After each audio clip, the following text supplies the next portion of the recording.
It's two conscious guys talking, where conscious male leaders come together and have a discussion that is deep, that is nourishing, that allows us to see the illumination of consciousness that's unfolding progressively for men that are waking up in the world, and where you can get insights on your own awakening as a man, and also for amazing women that want to learn more about men's challenges and struggles that have created some of the dysfunction we've seen within men in its society, often called, quote unquote, the patriarchy and other terms. What created it? What is the genesis of it all? What can we do about it today to empower men to be all that they're meant to be and to support the awakening of consciousness for men and women and all?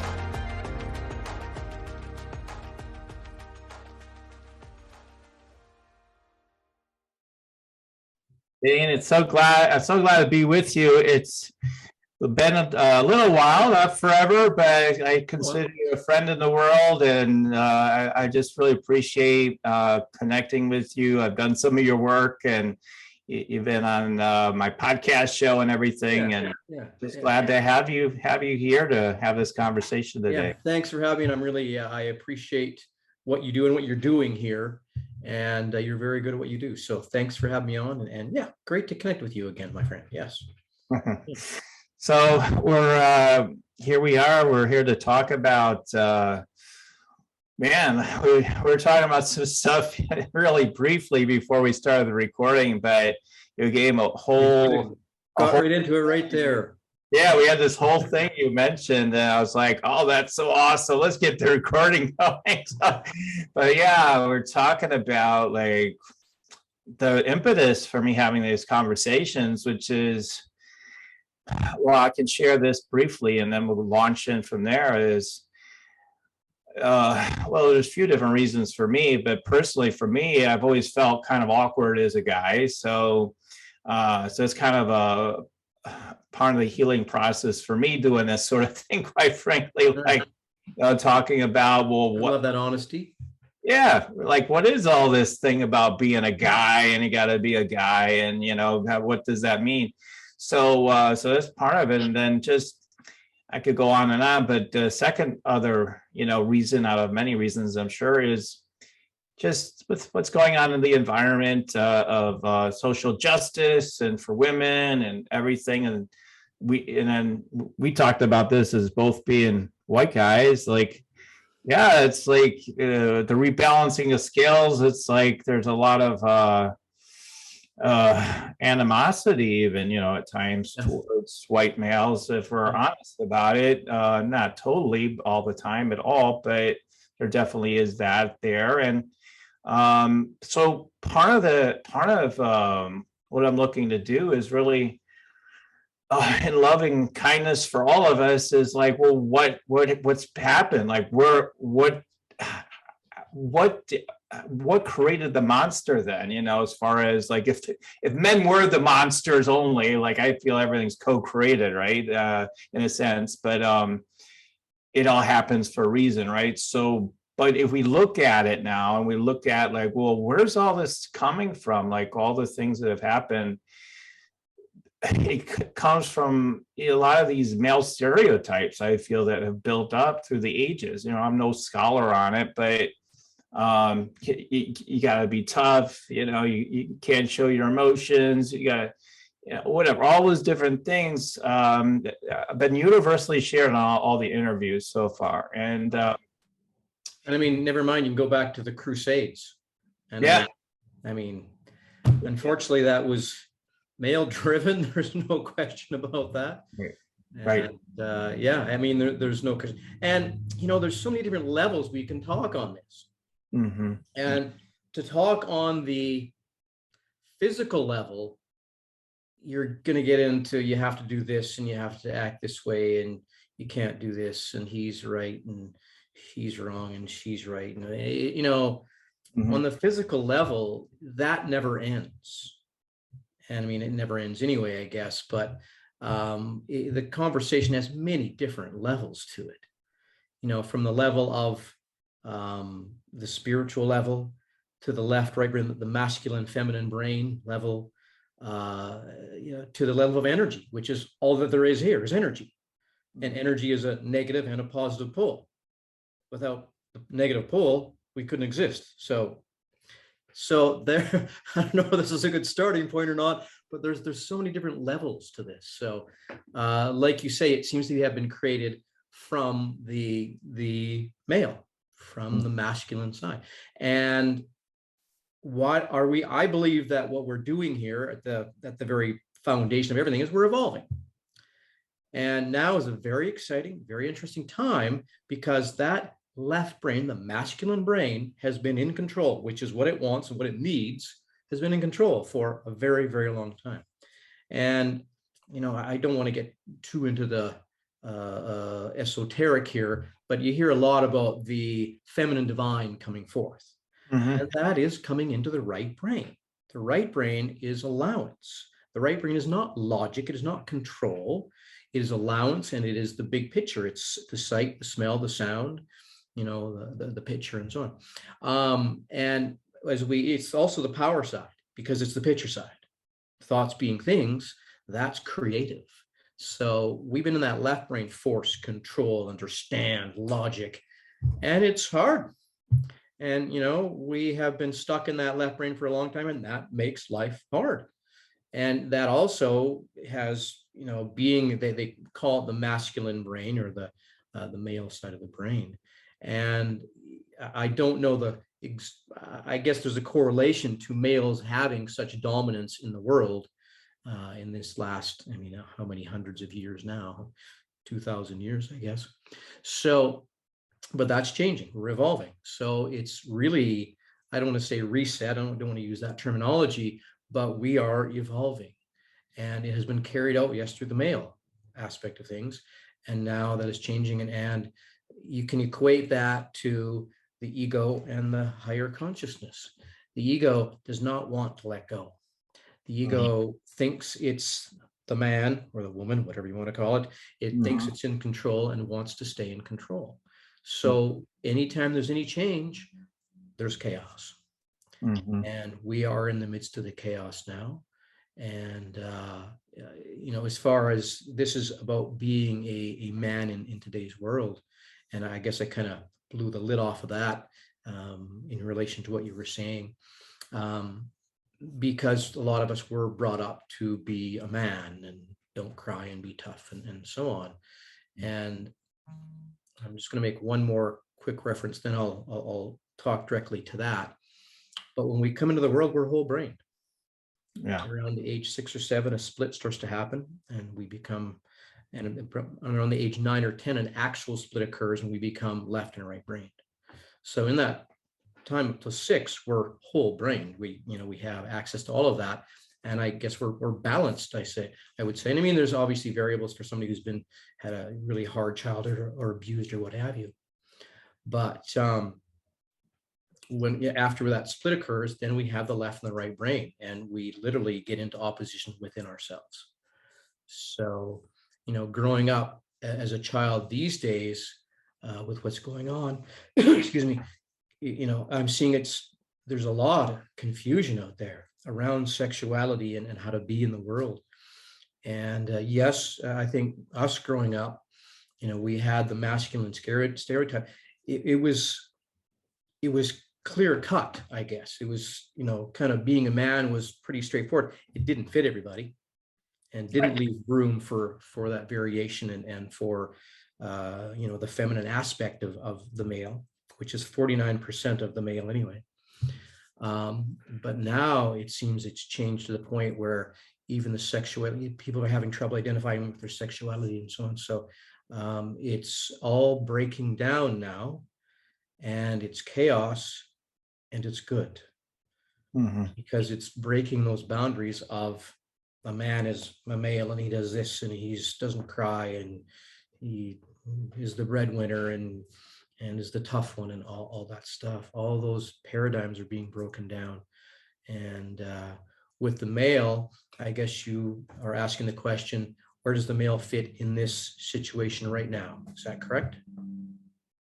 Well, it's all these. I'm not asking a specific question at this moment, but like, yeah, there's all those stereotypes, right? And I think my first question is just deepening into those stereotypes. Is always the question I like to ask first. Is what are those male stereotypes that that you ran into particularly? Because as you talk, like people first are like, boy, this guy's really intelligent. He seems like pretty wise. This guy's probably, probably they have no clue where you've come from. That's what I'm thinking, right? Because who you are today is so different from where you came from, in a sense, in my opinion, from what I know of your story.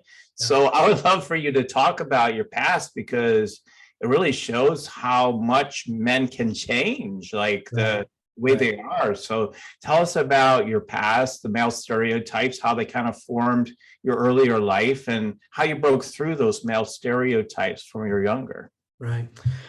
So myself growing up, I really was the typical male. I was the young jock, basically. And played hockey and soccer growing up, and my father owned a sports shop, so in that, it was all there, and we weren't pushed into sports, but we wanted to do it, so we did it. And it was, and my father, he was a very gruff man, and he was an intimidator and a rager, and and he had the size to back it, kind of thing. So we grew up with that, and I guess that would be my male role model. And I'll just tell you a quick story about, which kind of sums up my father in his younger years, which I tell you, he went through some major changes. But we lived on the end of a street, a dead end street, and we had the house right in the end. And this was back in the late 60s. I was like 3 or 4 or whatever. And beside us were these younger, they called them hippies at that point. And, they sold pot, and so on, they'd have parties and so on. And one time, and it was a fairly regular occurrence, they'd have parties. And I guess one time we came home and we couldn't get in because they had cars on both sides. So we couldn't get in. So my father went and knocked on the door and said, could you please move your cars?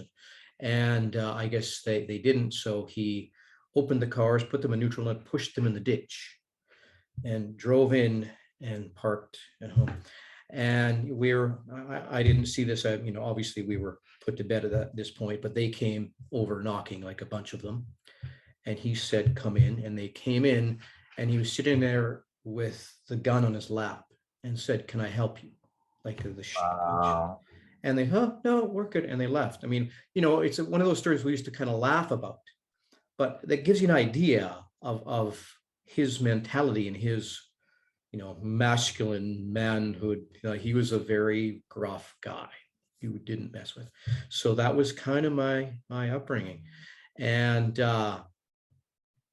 it's interesting about him, because he had a huge meltdown through our parents' divorce, and he became a born-again Christian.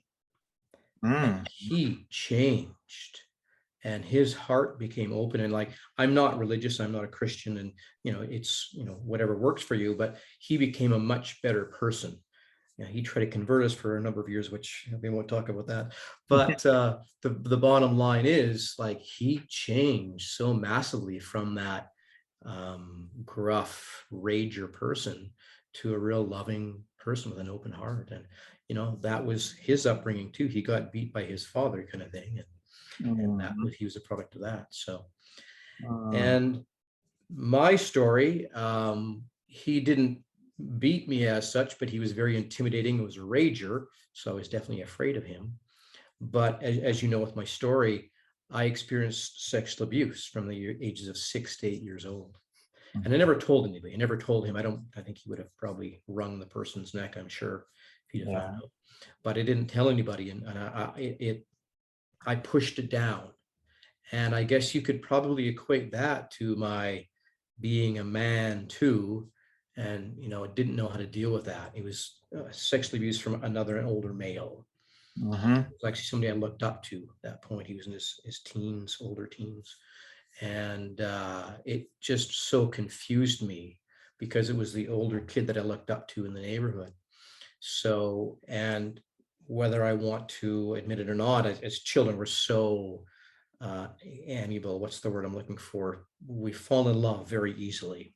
Mm-hmm. And, you know, as a male, I mean, it seems silly. A male doesn't identify with that from the old definition of male. But yeah, that was, I fell in love with this older boy and man who was driving and took me places and so on. Mm-hmm. So I didn't know when I realized there was something wrong with that and I had to stop that. And he didn't like that. You know, it really confused me and I got very messed up. And I suppressed all of that for, what is it, 16 years or something. And then when I had my Satori, my awakening, all of a sudden I remembered that. It's like, oh my goodness. And that was kind of what was in the forefront. I just, all of a sudden I remembered that. And that had been shoved down and suppressed for so long. And what came up in that breakdown, which was through a breakup for me too, was this wounded child.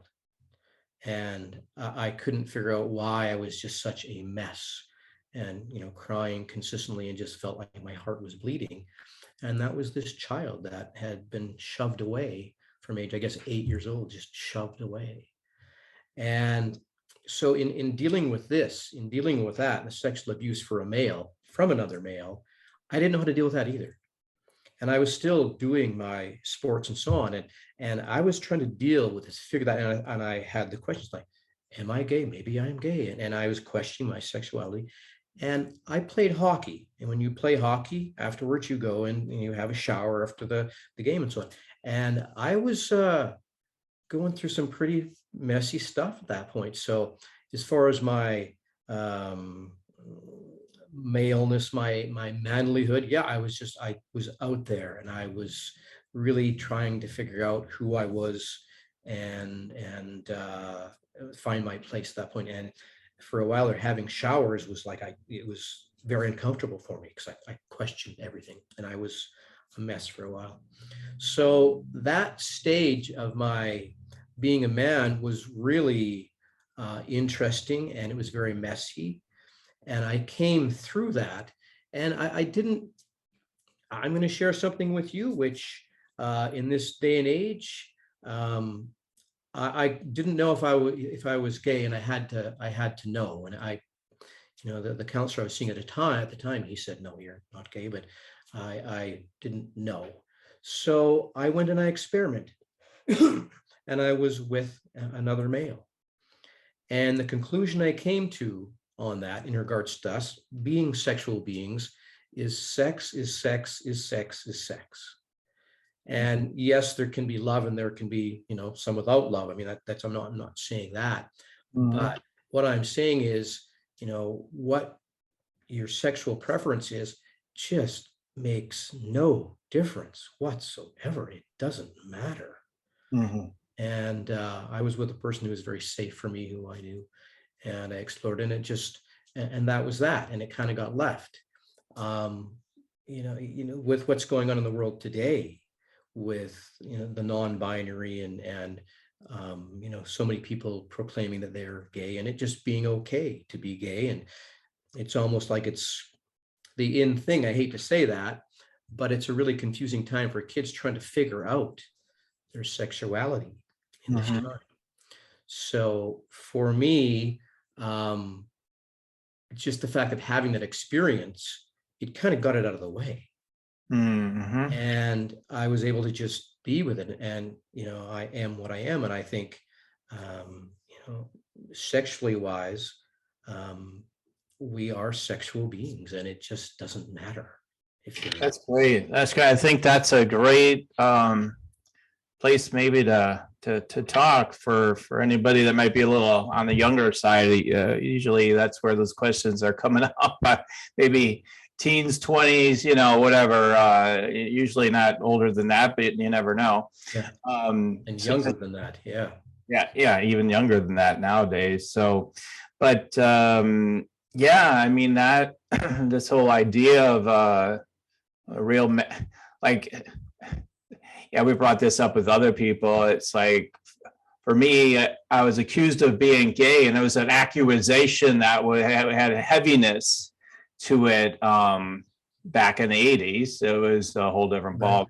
So it was like, oh, we're starting to think you're totally gay. You're not, like, we don't see you with any girls. You don't, show like you even like girls. And I was just shy. I mean, it had nothing to do with, like I had probably more hormones and then most of the guys. So the tests today anyway show I have a lot of energy in that regard. So, but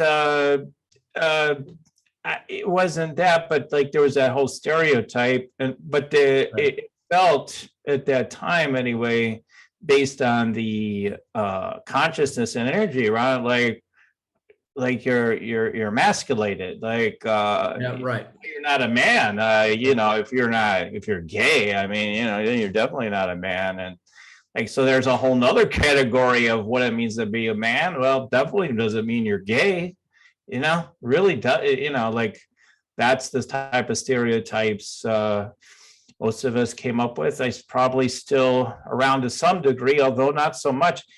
Now, I mean, I have my youngest daughter talks about, like, it's just normal now. Kids that are bi, kids that are this and that, and they're determining these things in middle school or maybe even younger. I don't know, but by middle school for sure. And nobody seems to make that as big of a deal. There still is a stigma to it, though.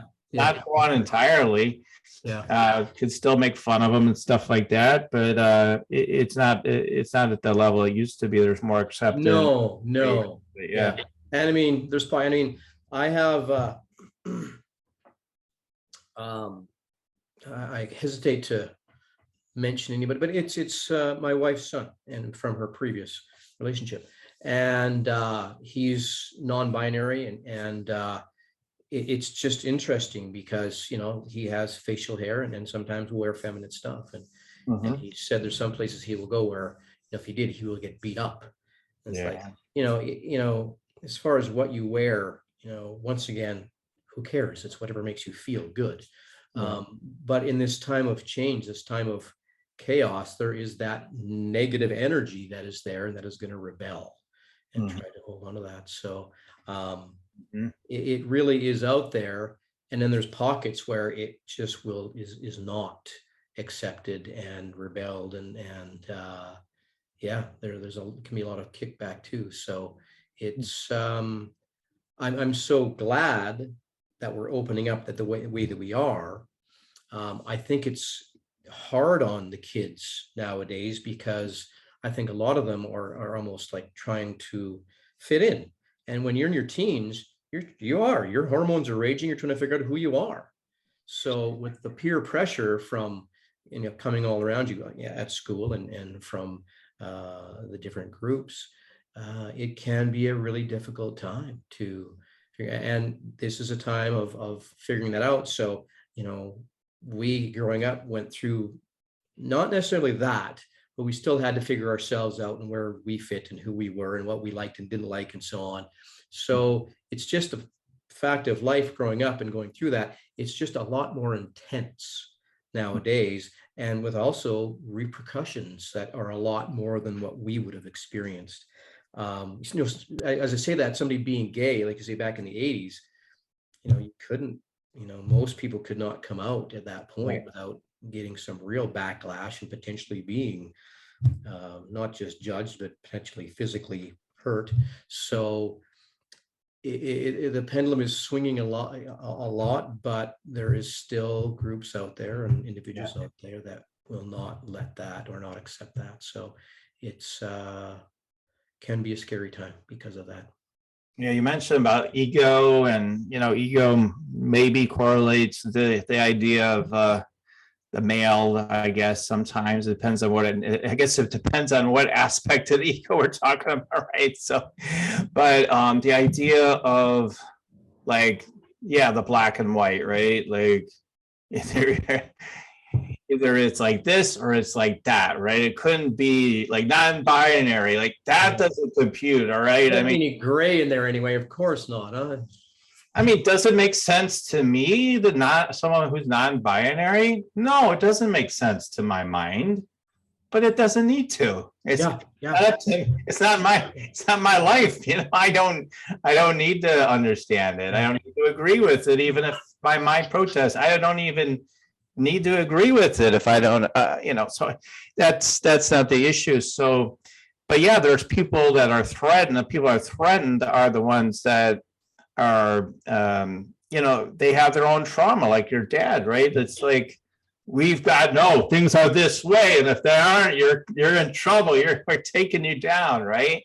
We're seeing, and so we're seeing like this idea of more acceptance, inclusion, and all this. At the same time, in some ways, we're seeing more of the other, though, right? Isn't that so funny how it always is that way? It seems so. Like, yeah. Now, if you don't agree with what I agree with, that's it. Because it's either this way or that way, and if you're not with me, then you're going down. So in some ways, it's so much worse than ever in that regard. So, so it's kind of hilarious in getting beyond my humanity. It's hilarious. I get my humanity. It's kind of crazy, but it's like, wow, we're evolving. I mean, yes, it's kind of bumpy though, And that's the thing. You do have to rise above this too, though. I mean, like you say, somebody who claims to be non-binary or gay or whatever, is that hurting you? No. Are they asking you to be? Are they for you? No. I mean, it just doesn't matter. And where's my point on that? But to rise above that and get to the higher, and that's where people who have that inner awareness or have done some work and have an awareness about how they work, that there's an ego. And I say ego, I'm primarily talking at this point as the left brain, point that needs control, and it's black and white and right and wrong, and needs to protect itself and all that stuff. And if we rise above this, and first of all, with the awareness that how we evolve is through the negative and the positive poles, which is energy, which, I mean, science, this is just science. This is not anything out there. If you look at science, E=mc² shows us that form and energy are the same thing. And that form is just energy in another form. No, that doesn't make sense, but yeah, it's just it's energy circulating and at a rate of at the speed of light, and that creates form. And the next step from that is the new physics, the old physics, Newtonian physics, which is cause and effect. The new physics is the fact that when we pay attention to something, we affect it. So if you look at that, eventually we're going to evolve to realize that we are all connected. We are all one. But to understand that how we raise in consciousness, how our energy rises, is through the negative pole and the positive pole. So as the negative rises, as these people who want to judge, who want to condemn, who want to keep things the same, like the way they know them, this is the way it is, that negative pole rises, we have to take the positive pole, which is higher consciousness, which is our energy, which is pure positive energy. And we keep that, you can keep it up, I guess, through positive thinking, sure, but meditation is really a good way where you rise above the level of the thinking mind. And when you rise above the level of the thinking mind, and thoughts are dense, they are not fast, they are not fast moving like energy of the cells and of spirit. Thought is dense. So when you can rise above the level of the thinking mind, then you automatically connect to this higher consciousness, and that positive pole rises. It's a matter of understanding that, so we don't fight against, because I have unfortunately seen that recently, people fighting against for their cause. And fight, this is once again goes back to science, back to physics, creates more fight. And you cannot end war with war, of course. And to fight against something is to give it more energy. And this is a tough one to get, though. Yeah. And you have to follow your heart and do what feels right to you and feels good, because that is what was. But if it's the whole thing is a fight against, you can never win that. That will never end. Yeah. Because Yeah. it's sustaining it, literally. Right. So, go ahead. Right. Exactly. So there's that, the understanding the negative and the positive pole, and not supporting the positive pole. That old story about the student asking his teacher about the teacher said that you have a good dog and a bad dog inside of you fighting, and the student asked, well, how do we know the good dog will win? And the teacher said, because that's the one we will feed. Right. And so that negative pull keep rising from that, and not buying into and sustaining that negative energy. So that's the one, is the knowing, and then rising up from that is to understand that it's all energy. And we need that negative pull, and once again, it takes great strength. And am I to that place where I don't see any negative? No, I'm not. I still buy into it and have my little spats and hissy fits now and then, I guess. But it's a lot less where I go, oh yeah, Right. and come back to, oh yeah, it's all happening. It's tough not to get sucked into the illusion, and watch less news, spend more time in nature, meditate more, read good positive material, and don't buy into the negative. And a good point to mention at this juncture is the only time we ever get hurt is we take it personally. And so don't take things personally, but if we can see the world as energy, and keep our energy clean, first of all, life will be much easier and better for us. And that's what we're contributing to the group consciousness, is that deposit. And when we get enough people on that wavelength from higher consciousness, and not from a place of worry, from a place of fear, from a place of fight or anger, we will continue to rise in that way. So yeah, I think as guys, especially maybe more than women, a lot more than women, but probably in them too, to whatever degrees as well, but for sure. But there is this programming of there's something to go to war with, always. right. Well, even well, we got to keep the positive, keep that positive pole up, and everything. And the mind instantly, unconsciously, even sometimes is saying, "Oh, I understand. We're going to war against that negative stuff, that negative pole. Let's keep that down." Like, right. Yeah, it's very interesting. And if you go crazy with that in that regard, and that kind of energy, then it's like, yeah, well, that negative pole is going to come crashing through eventually, because you're not.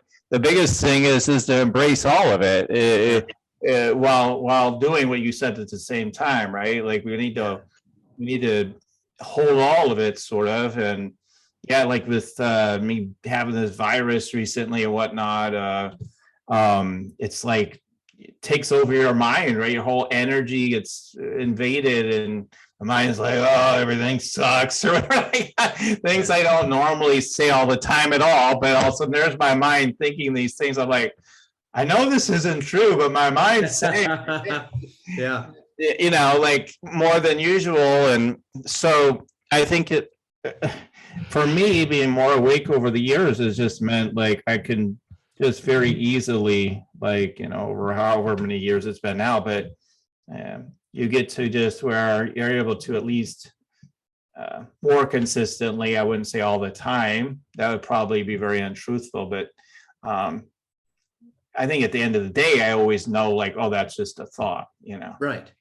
Yeah. And, you're on your path and you have done a lot of work, and because that, I'm sure it happens faster and faster. You spend less time out in the desert. Right. Being angry or wondering or confused or sad or whatever. Right. You bring it back. And, like you just said, it's a really good point. It's not about controlling your emotions as much as being with them. Right. And, this is about working, how we work as a male. And there is that conversation. But at the end of the day, when you understand that, you're not your body and you're not your thoughts, and that there's a higher realm that is beyond that, a higher consciousness, a higher dimension, I sound like I'm poo-pooing this conversation, but all of that goes away. Yeah. And then, present. And so to deal with being a male, yes, and if you're dealing with sexuality issues, you probably want to be clear on that, and coming from a place of that it doesn't matter, and hopefully feeling supported in that. And it's interesting, you talked about, we have that warrior, and in the work that we do, going from trauma, it goes into the archetypes. And you get to work with your archetypes specifically and find out what these parts of you need. And one is the warrior. And we all have that warrior. And I think maybe sometimes there's maybe a misconception about a male that, you have to be soft and gentle and not raise your voice or what have you. You just need to be who you are. And in that, you need to find out who you are. Find out what makes you feel good. And we all have that warrior, and it needs to be exercised. I mean, I exercise all the time. And I just finished a 20-mile bike ride this morning or whatever. And we all have that aspect in us. And so it's not about denying yourself. It's about fulfilling yourself and finding out what it is that fulfills you. And nobody can do that but you. So, once again, these kids are going through some real, crazy times, but they have to go through those times to decide who they are. And hopefully they have the support from their parents, caregivers, teachers, what have you, to believe in themselves, to support themselves. And that can be tough when your brain is still developing, because you're still pulling ideas from everywhere and everything else. But, as a male in this time, it's about going inside ourselves and finding out who we are. And once again, we can have support and we can have coaching and so on, but nobody can do that for us but us. And at that, deeper level, we know. So not having your thoughts run you, which is simply programming from your past, but rising above that and journaling can be a great tool. We do alternate handwriting, as you know, but simply journaling, getting stuff out so you can see it and seeing what feels good and feels right to you. When I first started on my journey, I was in my early 20s, and it was personal development at that point. And it was all about creating and making it happen. It was very left-brained. It was very masculine driven. And always, good intentions and some really great stuff in there, but it was all about making it happen and manifesting. There was no allowance in there. There was no being in there. And when we understand that we are connected to a consciousness that knows all and is all, and we have access to that, why would we rely on this little thinking mind that is its only reference point is what it sees, hears, and smells and tastes, which automatically limits you incredibly. And it's all from the past, from past programming. So when you understand you have that higher consciousness, you can tune into that. And in that place of being, you emerge. And I know that you know this, it's fascinating, to let yourself come forth. And in that place, when you can still that crazy maker, become present and let that higher consciousness, it's like an older, wiser you stepping in. And it comes forth, and who you are is who you will show, who you will be.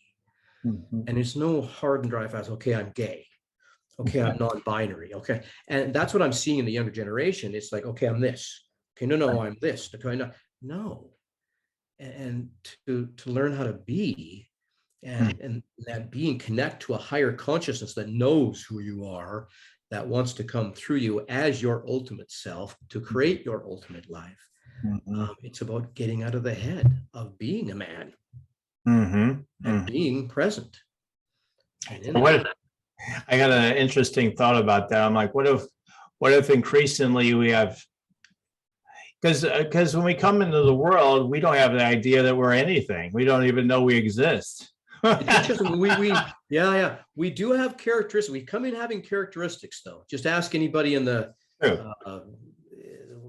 what's the department in the hospital, natal department, prenatal, what have you, where the babies come in, they have character, and no doubt about that. Yeah, but they're not aware that they even really exist. They don't really know. They don't know. That comes later. They start understanding, like, I'm an actual being. I'm actually like here on a planet or whatever. Like, I don't know. That comes to that left-right brain split, and also you have that awareness. Oh, yeah, I exist. Yes, and that I can think and I can decide and I have choice. Right. The first perception is that, and then we start taking out. Whoa, I'm here, and okay, I'm here. All right, and it's like, oh, I'm being here. Okay, what does that mean then? Well, it doesn't mean anything until people start telling you. Exactly. Yeah. Everybody tells you what it means. Who am I? They're more than happy to tell you who you are, huh? Exactly. Way too much information waiting for you when you come out. That's right. Like loads of programming, right? So yeah, it's very interesting. If we could, one thought maybe to all the people out there that, because kids probably aren't going to be listening to this, but maybe a couple will. But the people that are reaching kids and have kids and whatnot, like, what if we could help kids identify earlier in life, like, you're not really anything, like we mean that the best way possible. Like, I'm not trying to demean your self-esteem, but yes, but if they could come to realize what most people come to realize in Western society anyway, that these things, if they ever come to realize that, not just an intellectual level, but a deeper level, like, I'm not really anything, we come to that level, later 40s, 50s, usually, we have that kind of awareness, and what becomes possible from there, I think, is really exciting. Like, really, honestly, I think that's what's happening today. Everything is up for question. Everything is being reviewed. And, with the sexuality, right now it's all being, and we're still feeling we have to fit into some kind of a box as to who we are. But like you say, eventually it's like, give up, just surrender and let yourself be, what you are, and deal with what's in front of you. And be present with what's in front of you, and what will occur is what will occur. I mean, certainly you could decide, like, hey, I still believe I have this I don't know, yet and still I'm gay, okay, yeah, fine, but you realize that's not your ultimate identity. It's not, I'm not trying to take anything away from people, because otherwise it becomes a sticky point, all these points of identity, right? Like, this is who I am, I'm gay, and I'm a sticking point, that creates unnecessary suffering. So the quicker people can realize that they're not any of it, the better off they're going to be, generally speaking. Now, it's going to depend on the person, probably, because everybody's different, but I think in general, I think that's definitely true. Well, and there's, once again, so many levels, even on the physical level. I mean, the biggest one, down the US, are you a Democrat or are you a Republican? I mean, just the fact that you just one or the other is like, it's such a ridiculous idea or argument. I mean, that you're this or you're that. You're not neither. And, the religion, are you a Christian? Are you a Muslim?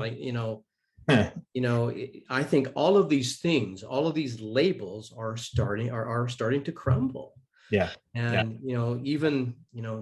even the medical system, it's become quite black and white in the medical system. And there's a lot of great people in the medical system. that are, helping to expand our awareness and our choices, I guess, and to view our body differently and to view health differently. So yeah, like you say, it's about taking all the labels off. And if you were to take all the labels off, most people would freak out.